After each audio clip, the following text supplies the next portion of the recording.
Well, Senator Tom Cotton, an Army veteran, slamming the State Department for trying to take credit for the heroes who are rescuing Americans from Afghanistan. Listen. They are some real heroes of this tragedy. It's not surprising to me that the State Department higher-ups have come rushing in anytime they see a good news story and try to take credit for it, since it's really been nothing but bad news for Joe Biden and Tony Blinken's State Department.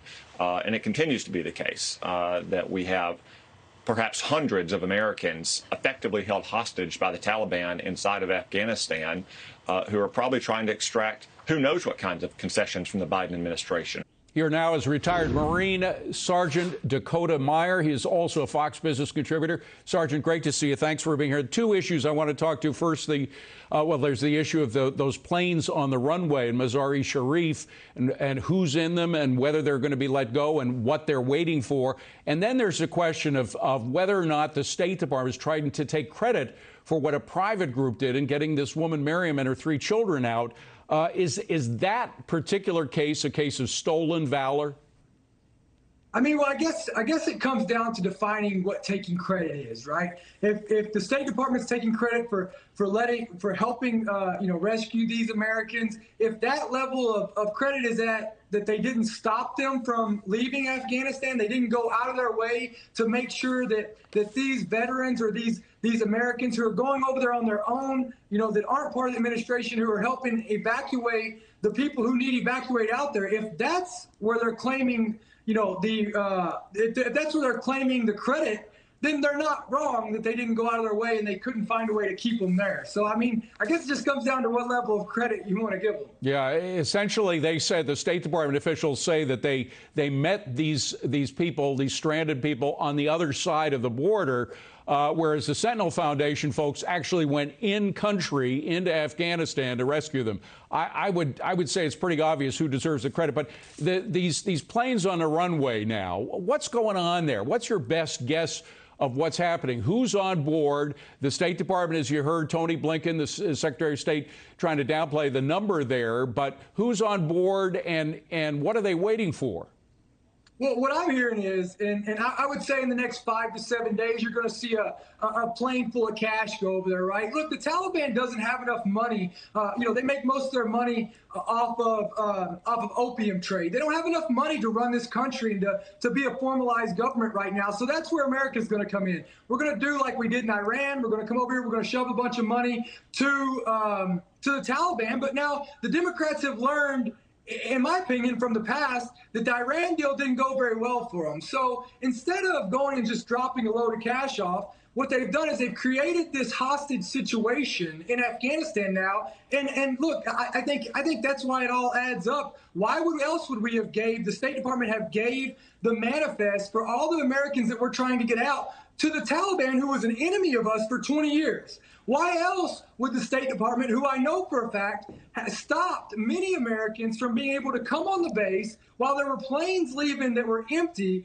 I know many of veterans who were bringing veterans to the front gate, or bringing Americans to the front gate, and the State Department was saying, no, you can't come on. They had their passports and everything, so they had to find different routes. Why else would they be doing this? And the Taliban's not killing the Americans there right now, because we're about to pay the Taliban off. And then what the administration's going to do is they're going to call it success because we got these Americans out when it was a mechanism the whole way to get the Taliban So money. Bottom line is we're going to be paying ransom, according to that scenario. We're going to be paying ransom to terrorists, which is something that's not supposed to happen. I just want to read you what Anthony Blinken says about the Taliban and get your reaction, because you know them firsthand, what they're like. The Taliban, I'm quoting him, "The Taliban is committed to let anyone with proper documents leave the country in a safe and orderly manner. They've said this privately and publicly many times, as though that's their word." Nobody knows the Taliban better than you do. You fought them. Is he being a little bit naive about their promises?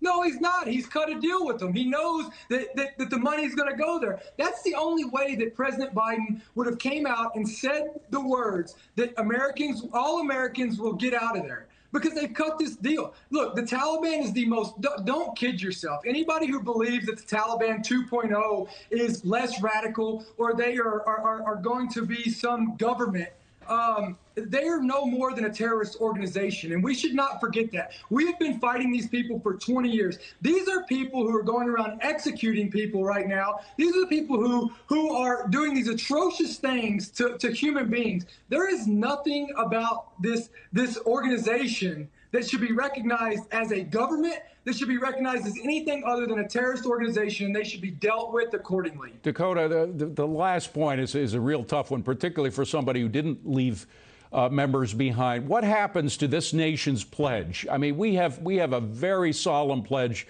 that's lasted for generations that we wouldn't leave Americans behind. The president himself just 3 weeks ago was saying that he wasn't going to pull the troops out until he got all the Americans. Is that pledge now dead in American history? Well, I think that what the Biden administration is showing to the American people and to the warriors who are willing to carry out and do the bidding on behalf of this administration and its policies, I think what they're showing is that leave no man behind only applies to people like Bo Bergdahl. Obviously, that's not the case right here, and this is why you're seeing this. You know, the president had a son who did serve in the military. The president seems to think that gives him some credibility in dealing with military affairs and support among the military. Has he squandered that credibility? I mean, I think that when the president tries to apply this in the same context as the 13 U.S. service members that we lost in Afghanistan, or the service members that we lost going down, fighting the enemy, doing the bidding on behalf of the nation. Look, the President of the United States is not a Gold Star father. And to try to use that and compare it, like, God bless his son, and his son's service. But to try to compare it to what the families that we've heard multiple times of him trying to relate, I understand the president trying to relate, but trying to relate in this aspect is not where it's at. Sergeant, thank you. No words can do enough to thank you for your service. Thank you. Good to see you. Thank you for being here.